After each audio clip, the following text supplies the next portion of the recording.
We're going to be doing some Python dictionaries today. I'm going to get some things set up. Hey, how's it going there, Betty? How's it going, Betty? Let's go. Day 3 Python journey. RUX, welcome on in. Good to see ya. Happy Wednesday. We're going to get into some Python dictionaries. I did a little bit of prep here on some dictionaries, how to enumerate on the dictionaries. It turns out you don't need to do that in Python 3 anymore the right way. You want to do it with Python.items, which we will get into in a little bit. We're going to do some dictionaries, which are also called objects. In JavaScript, Java, other languages, they call them objects. In Python, they're called dictionaries. They're the same thing. They're basically all the same thing. I'm actually really excited about this because they're really pretty straightforward. Let's see this here. So let's actually jump right into it. I think we can jump right into it. There's no reason to wait. By dictionary.py. There we go. The dictionary. So we've got different... We use the curly, I call it curly braces or curly brackets. You might be calling them a little bit different. This is just what I call them. This is how I call them. We're going to use the curly version of that. And you're going to have your key and you're going to have your value. And the key right here, the key is meant for referencing the value because you're going to have a lot of keys. It's essentially data by key. So you can store data by key. It's really neat.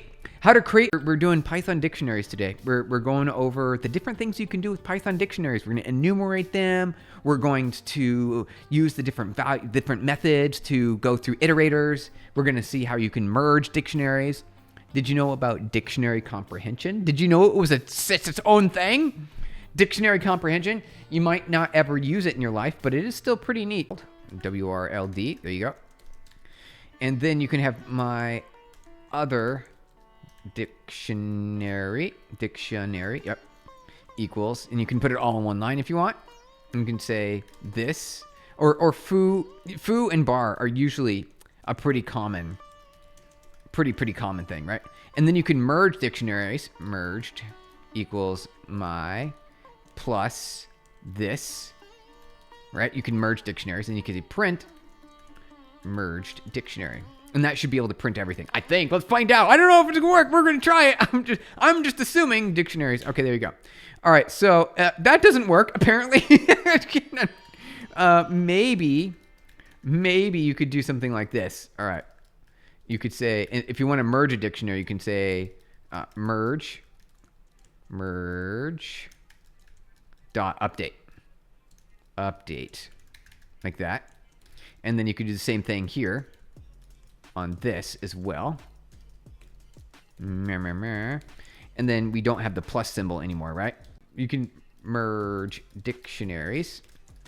You can say second equals, you can like this, star A, wait, well, A and B, right? So let's see here. This is my first dictionary. Paste that. Wait, hold on a second. This, perfect. And then you say star, and then you say my other dictionary. Is that gonna work? Is that going to work? We're going to find out. We're going to find out. Second. Perfect. Okay, there we go. I'm going to do merged here. Merge. Okay. And then that has to be D. Merged. And then second.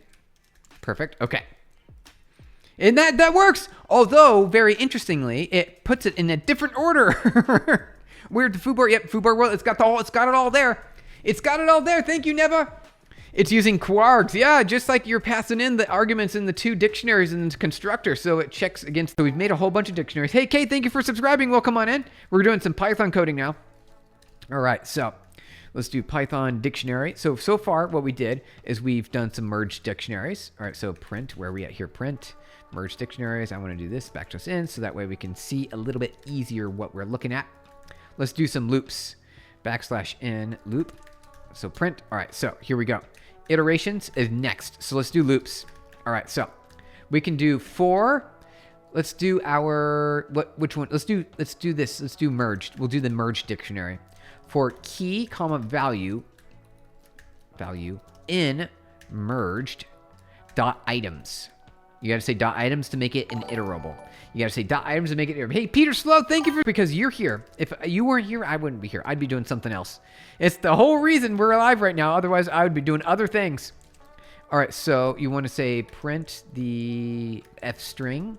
You can go like this, and you go key equals. We're going to learn that. And the value equals and bracket, done. And what this is going to do is going to take every single key and value in our dictionary, throw it through a loop, and allows us to access each of them individually. Not only individually, but all of them. It's going to do iteration. It's going to loop through every item. It's going to cover everything. So this is the modern approach for dictionary iteration. We're going to create a for loop that goes over everything. So we should be able to print all of them all at once. You can see here the key and value. We got foo equals bar, key equals value, hello equals world, right? The key and value. This critical item right here. Right here.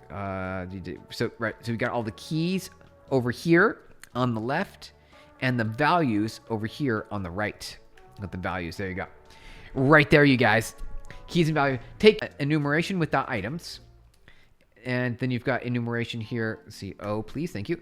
Where it does key and value, which is what you want with a dictionary. You really want to do this. .items is better. For loop, if you want to enumerate with an index number, which you can probably use in some way. I think there is, but you don't really need to because the index is already available to you with the string value. When you want to access an item inside your dictionary, you don't want to access it through a number. You want to access it through the key value. So that's with that's specific to dictionaries. So there is some enumeration. What else can we do with dictionaries? Okay, so let's remove an item. Let's do remove item from dictionary. You use the keyword delete. So we've got merged, right? You've got the merged dictionary, which has foo, key, and hello. So let's delete. Let's see here. Del will delete the keyword foo. So foo is going to go away. Foo and bar are gone now. Down to two elements, essentially. Key, value, and hello world. Foo bar is gone. We deleted it. It's permanently gone. All right, so how do we add an item? So let's add an item. Add item to dictionary. Perfect. We'll add an item. All right, so we'll grab this, print that, say add. Let's see, item. Let's change it. Instead of element, we'll call it item. And then we say merge. You can do it in different ways. You can say merged. We could say my new. And you can spaces and you can do a whole bunch of stuff. My new item right here, like that. You can do a whole, it's not restrictive. It's not restrictive. And also we should do this. We should add in a snake. My new snake item equals, and then we'll go party popper. All right, there we go. Did you know you could do that? You probably did. You probably wrapping up today with keyword args, Hassan. Today we're doing keyword args, and Neva has given us a recommendation, so we are going to follow Neva's recommendation. We're going to do it. So before we do add all, we're going to follow Neva's recommendation. Def f star args, comma kw args. All right, here we go. There we go. So args versus kwarg args. So this is going to be a KW arg. Thank you, Neva. You actually brought up a really good point. I totally would have made a mistake. I would have made a mistake, Neva. If you didn't type that in, I see what's going on there. Thank you. Thank you, Neva. I appreciate it. Sure. Okay. So this is actually going to be, so, and to do an add all, you really want to do regular args, but keyword arg is it's a little bit different. Keyword args is going to be different. So do print args, and let's do print key w args. And then let's use the f function. We'll say 1, 2, 3, and then we'll say key equals value in a string. And then we'll say foo equals bar, like that. So what we should see here are, I believe, 2 lines. One will be 1, 2, 3, and the other will be key value foo bar. Will it though? Will it? Am I going to get it right? I don't know. We'll figure it out. Which is so Python, and then what do you guys think is going to be printed on the screen?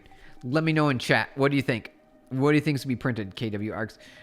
When I run this command, what do you think is going to show up? Right here.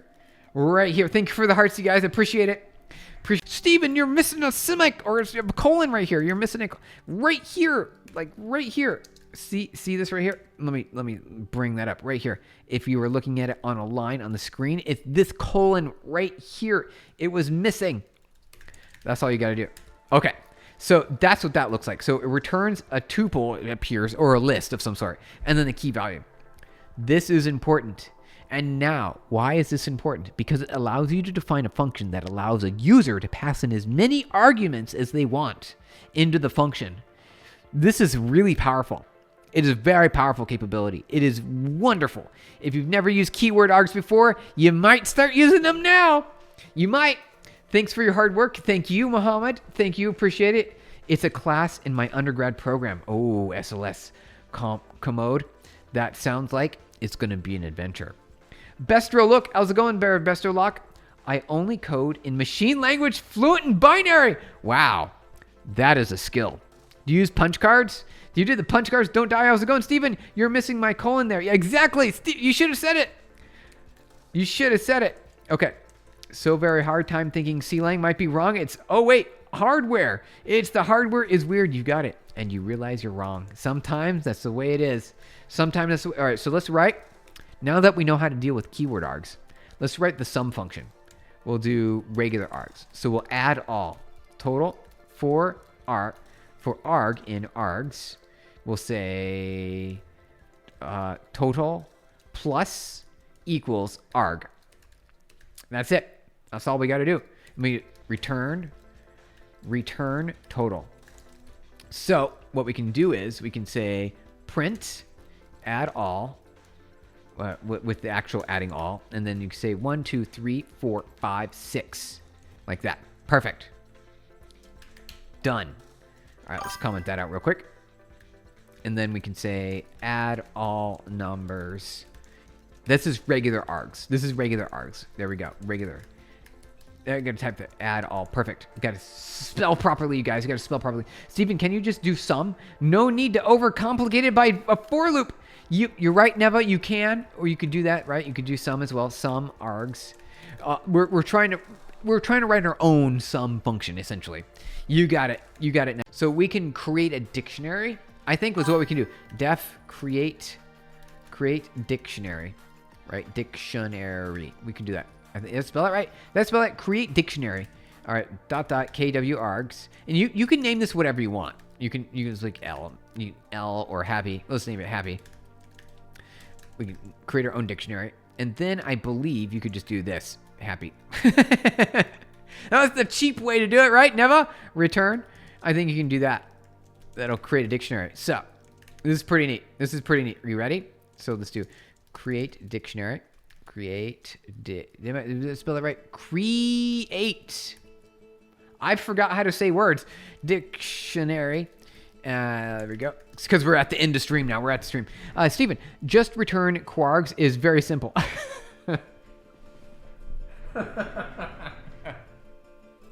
Yeah. Yep. So that created a dictionary for the most part. And you can do that different ways. You can do a for loop. You can just return all the parameters. It gives you the ability to call a function with as many parameters as you want.